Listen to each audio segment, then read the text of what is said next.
Hey, welcome to day one of Standard Oratory. So in Oklahoma, which is where I coach, Standard Oratory is only for freshmen and sophomores. So I want to go over the rules so you understand what they are and kind of what the event is. And then don't feel bad about this, but you actually have fewer video lessons to watch than the other events because your process really is about just standing up and making it happen. But there will be a few videos that apply to the other events that I'll have you watch here and there. So let's start with Standard Oratory. It's a speech that has a maximum time limit of 10 minutes. Now, when I say that, people freak out because they're like, I'll never be able to memorize a 10-minute event. Well, here's the thing. Number one, yeah, you will. But number two, I'm not asking you to memorize that speech today. And in fact, there's no day in this entire process where I will say memorize this 10-minute speech. You'll memorize it over time, and I want you to focus on the process and trust the process. So step one, do step one. Don't think about step two or step three. Think about step one, do step one. And when you're done, you're done.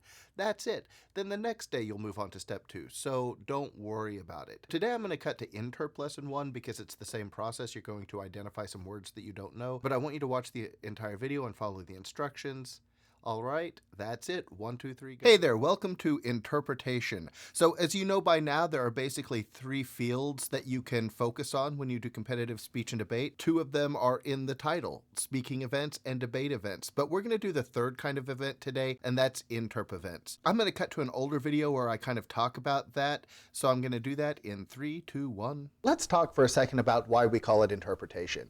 Why don't we just call it acting? Well, acting is involved, obviously, but what we're really interested in is how you as an actor are an interpretive artist. That means you don't write the material, you interpret the material for the audience. So the way to think of it really is as if the writing that you have to give to us through your performance is a foreign language, and you have to figure out how do you translate it through you. Hey, let's get in the Wayback Machine for a second. You remember in Lincoln Douglas when we talked about the criterion and how it's a lens through which you can evaluate the resolution? Interp's the same thing, except in this case, you are that lens. You're the lens through which we view the story. That's why everybody's interpretation can be a little bit different. That's one of the exciting things about interp, because it's all up to the individual to interpret. We have a few choices. We have prose, poetry, monologue, humorous duet, dramatic duet, sometimes duo, humorous interp, dramatic interp, all the fun stuff.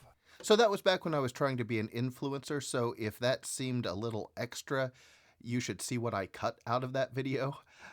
Here's the thing. If you're watching this video, it means one of 3 things. First, I have assigned you an interp event. Second, you have chosen as your secondary project to do an interp event. Or 3, you fell down a crack in the sidewalk of YouTube and you ended up watching my videos. If that's the case, then, welcome. And why don't you go ahead and, like, share, and subscribe. Let's briefly review the interp events. So you have humorous and dramatic interpretation. That's a 10-minute memorized event. Remember, when I say a 10-minute event, I'm talking max time. There's no minimum time on any of these events, but you want to, get close to the max time to do well. So you have humorous and dramatic interpretation. That's one person doing all the characters in the scene. You have basically unlimited movement, except that you can't kneel or get on your knees or anything like that, but you can walk around the room. If you're doing HI or DI, that also means that you may be doing multiple characters. Those characters have placement. We'll discuss that as we move along, but basically what that means is I'm going to place one character here and I'm going to place another character down here, and then I'll pop between them. So it looks something like that, but anyway, that's interp. In dramatic duet and humorous duet, it's similar to that, except that you've got a partner. So now you have 2 people doing a scene or a series of scenes from a play or a movie or a book. You have 2 chairs. Those chairs can become anything you suggest they are. So if you need a horse, you straddle the chair, you say yeehaw, and you got a horse. So that's how that works. It's a 10-minute memorized event as well. Then you have prose and poetry. Prose is for freshmen and sophomores. Poetry is for juniors and seniors. It's a memorized event. The max time is 8 minutes. Even though it's memorized, you do hold the script in your hands during it. We'll discuss that later when we get into prose and poetry, but just know that you have that safety net of the script if you need it, although it is a memorized event. You have virtually no movement below the waist. The rule says limited movement, but my rule is let's just not move. No stepping, no bending your knees. You want to focus on your facial expressions, your vocal expressions, and then you do get to gesture in prose and poetry. Finally, you have monologue. Monologue is one person doing two different scripts. It's a 6-minute maximum event. You get a chair, you have unlimited movement, and you do usually a humorous piece and then a dramatic piece. A monologue is one character talking, so you'll only do one character at a time. These are not connected monologues. They may be from the same script, but typically they're from completely different scripts. You think of them as one funny, one serious. So those are the events in a nutshell. Thing that all the interp events have in common is they can't be original. You cannot have written them. And for the most part, they all need to be published by an actual publishing company. There's a little bit of wiggle room with poetry, but we'll deal with that when we get there. If you have a poem that you really like or a set of poetry that you would really like to do, then let's talk about it, and I'll just make sure that it's legal. It's sort of a gray area, but we need to err on the side of closer to published than unpublished. Finally, all of the performances have to be free of profanity, vulgarity, and nudity. It's in the book. I can't imagine that that's been a problem, but in case you were wondering, in case you thought, you know what this HI really needs, it cannot be profanity, vulgarity, or nudity. Another thing that all of these events have in common is they're all literature.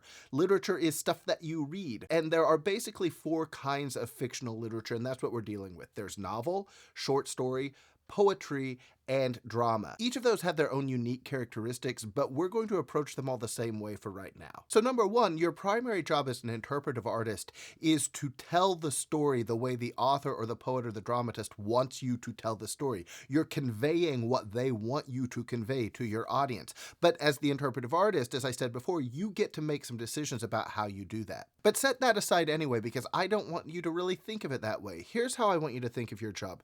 Your job is to create a movie in the minds of your audience. That movie is what the film version of your performance would be. So it's starring you, it's directed by you, it's produced by you, it's designed by you. So everything that would be in a movie or a play is what should be happening in their mind as you're doing it. So you can think of yourself as like a telepathic filmmaker. You want to take all of the work that you're going to do to prepare this performance is really just to get them to see the movie of the script in their mind. Now, I'm not talking about, like, if you're doing an actual film, a script from an actual film, I don't want them to see that film. I want them to see your film in their head as you perform. So that's what we're going to work towards. The primary tools that you have to do this are your voice, your face, and your body. So I need you to think of all of those things as tools that you can use. And if those are tools you can use, then you want to be able to get the most out of them.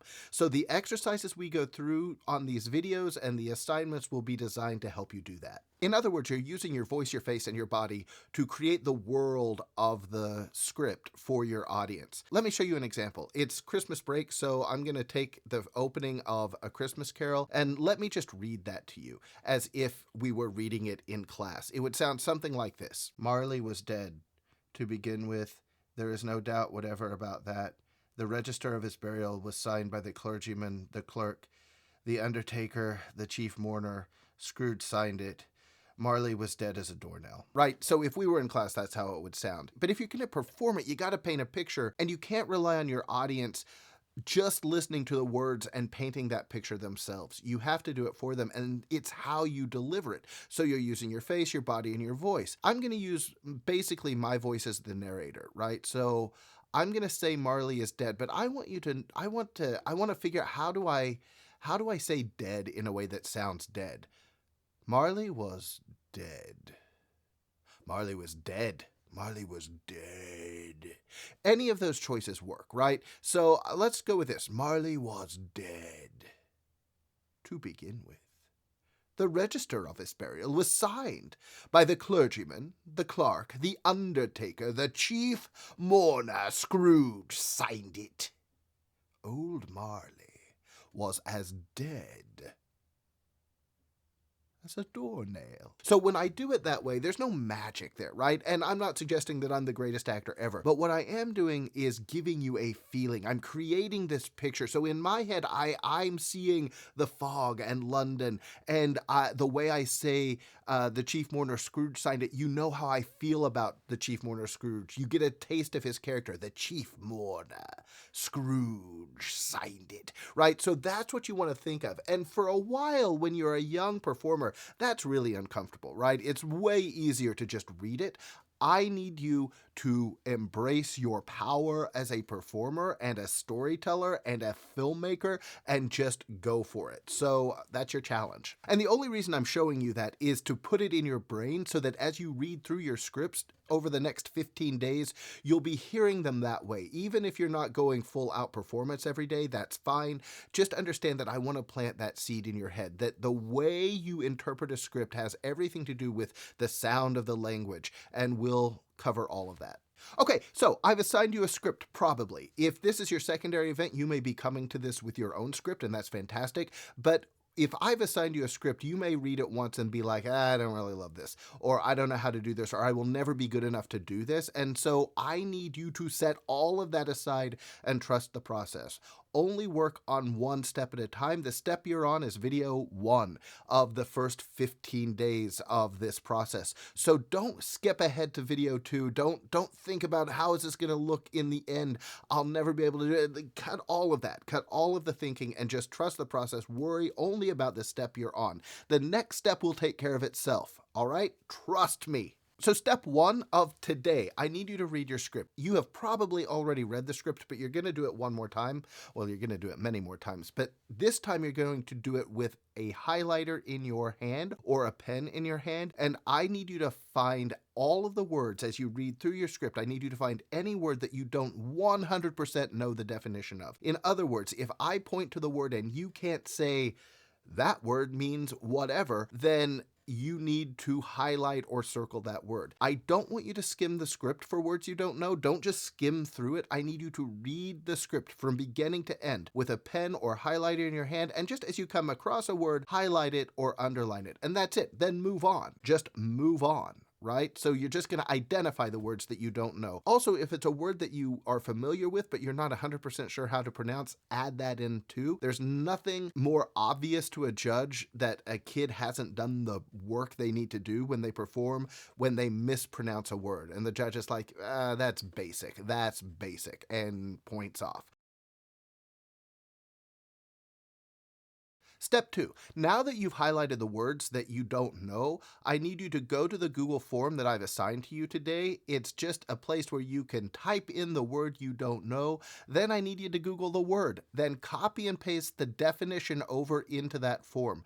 Make sure you include the pronunciation guide, right? Those are always with the definitions. It's the first part of the definition typically. So you're just going to type the words into the Google form that you don't know and then copy them over. Now here's what you may be thinking. Look, to save time, I'm just going to say I know all of the words. You can do that, but tomorrow I'm going to point to a word that I think you might not know, and if you don't know it, you lose all the points. So get all of the points, just trust the process and do the work. This isn't hard, so do it. Fantastic, take a walk. What I mean by that, as always, is set a timer on your phone or a stopwatch or whatever. Set a timer for 5 minutes and step outside or walk around the room. Or if somebody else is on a 5-minute break, you can talk to them quietly so you're not disturbing anybody else. Go to the bathroom, get a drink. If you want to step outside, don't go far. Be back in the room before the timer goes off. But just go away and don't think about speech for 5 minutes. Pause the video. I don't know, that felt like longer than 5 minutes. So here's what I want you to do now. Now that you're back, you're going to read through your script, but I want you to do it in a very specific way. I need you to stand up and read it to a wall. I don't care what wall. You can go to a practice room, you can go outside or to one of our designated rehearsal areas in the school, or you can just walk around your area. You don't need to be loud, but it does need to be verbalized. So you can do it quietly like this, but I still need you to actually say out loud all of the words as you read them. If you're doing a duet, you need to do this with a partner. So all you're doing is walking around, standing up, looking at a wall, and reading your script. You're not memorizing. You're not like trying to look up and deliver it. You're just reading the script all the way through from the beginning to end. And remember that you need to trust the process. And what I mean by that really is trust me. If I say I need you to stand up and read the script out loud, trust me that I need you to stand up and read the script out loud so that you benefit from all of the things you'll benefit. I'm not, just trust me. Just trust me. Do it. And if you do it, by the end of the 15 days, you'll have a piece ready to go for contest. Pause the video. Make sure you do the Google form, and then you're done for the day.